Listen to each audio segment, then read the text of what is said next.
What's in the mail? All right, for our first what came in the mail this week, I already opened this one. It's hard not to. It's hard to wait.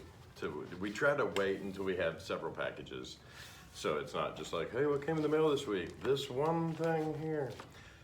So I sent off for one of the guys' birthdays and got some stuff from C.W. Eldridge. If you don't know who he is, he runs the Tattoo Archive.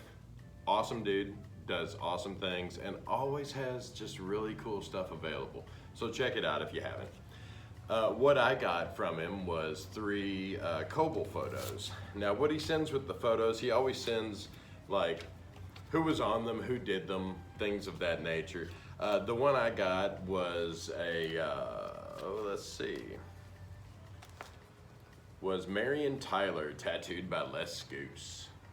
But he always sends something cool with it. This is what he sent as a thank you note. He always sends, and this is a postcard with Les Goose on it. I thought that was neat. He always includes some really cool stuff. He also is a fanatic about putting stickers and cards, so there's always an extra little collectible in there for you from him. And his prices are pretty good too. Next, I was excited about this. We got this from the Dutch Mint. And originally they weren't going to send anything to the United States. And so I called them, and there's a bit of a language barrier, but they're super nice there at the Dutch Mint. And I want to thank everybody who helped with that. Rachel was a standout there. So I wrote them a really nice letter, and they decided that they were going to send to the United States the following Tuesday. So we got this in the mail. This is the Hank Schiffenmacher commemorative coin. It's the first time that a tattoo artist has ever been put on a coin.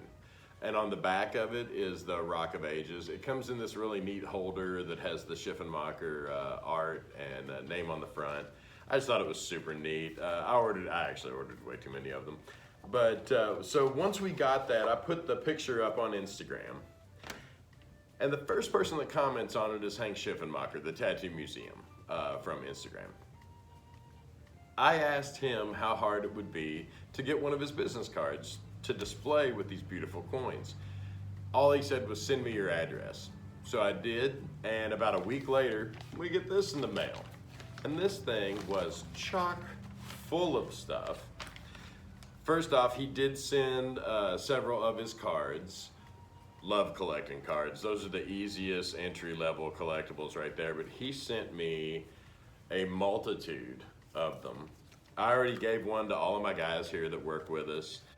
Sent us some really cool stickers, some of them bordering on the bit obscene and the crazy, but we love them. And then his other artist that he works with sent us a bunch of his stuff too.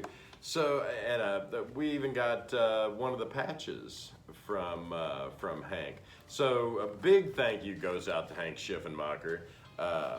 Went above and beyond, sending us, all I wanted was a card. And all of a sudden we get this package with just a ton of stuff in it. Again, thanks Hank, great guy. You can check him out online. He makes jewelry and all kinds of things. He's been around for about 40 years. We'll be doing a whole show on him later, I'm sure. These two came from Ashcroft and Moore from eBay. They are a photographic company. They deal mostly in historic photos. They don't specifically deal in tattoo memorabilia. But when looking stuff up, you got to put in the weirdness, okay? You got to put in the keywords that other people aren't thinking about. And that's what I did here. I just put in tattoo into their historical photos. Let's see what we got in this one. This one is it in there? Did we get it? Yes, this one is from 1979. It's a photo of a girl's, if you can see it in the camera there, it's a bit bright in here. I'll get some better pictures to put up. But it's a photo of a girl's foot from 1979, December 8th, from San Francisco. I'm pretty sure this is a Lyle Tuttle piece. It really looks like his work, but I couldn't tell you for positive. But it's gonna look great in a frame. And And these guys were super nice too. I contacted them once I put 2 orders in, because I actually found another really nice one, and we're gonna open it now. But I sent them a thing and they were like, sure, we'll combine shipping, that's no problem. Usually they will, all you gotta do is ask them. But they come in these really nice, they put them in cardboard so they don't get all messed up. Now this one is and these are both pictures from the newspaper. Okay, so like I said, you look in the odd places to find the odd stuff. So this is Mick Nichols works on Eagle in Doc Don's tattoo studio. Now this is from 1987. The reason I bought this one, and I love this picture, I think it's a great picture, whoever took it is, Donald Stout took it. It's on the back. Everything about the picture is on the back, which I thought was neat too. But he is using a Big Joe Kaplan machine in this picture, and I actually purchased a Big Joe Kaplan machine not too long ago for posterity's sake, and I keep it in the table over there. One day, maybe I'll show you the table, who knows. Get enough responses on this and I'll do exactly that. So, last thing we got on the agenda this week, I'm just gonna push all these super nice things over here. So last thing we have on the agenda this week is from another seller on eBay. It's another Ashcroft and More. So we got these from Ashcroft and More as well. They don't just, they sell anything historical, photo related. So on this one, Lyle Tuttle said when he started getting all the George Burchett and all the really nice flash, the original flash that he has, most of it was pulled from the garbage because tattoo shops all of a sudden wanted this brand new production flash that was coming out. They didn't want to offer this hand-painted, super nice stuff that they'd done in the past. A lot of it was going to the trash. He picked it out of the trash. Now we're coming up on an era where everything comes off of the internet. Every piece of reference, every piece of art that you see going on, people, you can look it up and a lot of it you'll find available on the internet. So a lot of the guys now are taking down their production flash that they spent tons of money, tons of time, frankly, to put up in their shop. And now they're getting rid of it. I bought this. This is a Dave Waugh piece from 1993. All the prices are still on it from the shop. This came down from a shop's wall. It's on heavy board and it's laminated.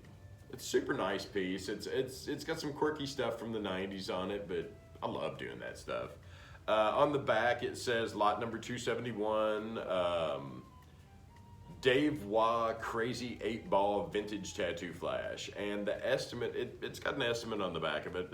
Not a lot of these do, but this one does, and I think it's neat. This one was estimated $100 to $200. This is just from 93. These are gonna be the ones that you'll see when you're my age, wishing that maybe you had bought them up when you were young.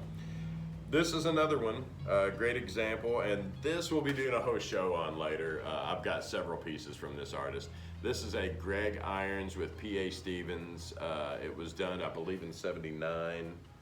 Doesn't say on it, but I'm pretty sure it's a 79.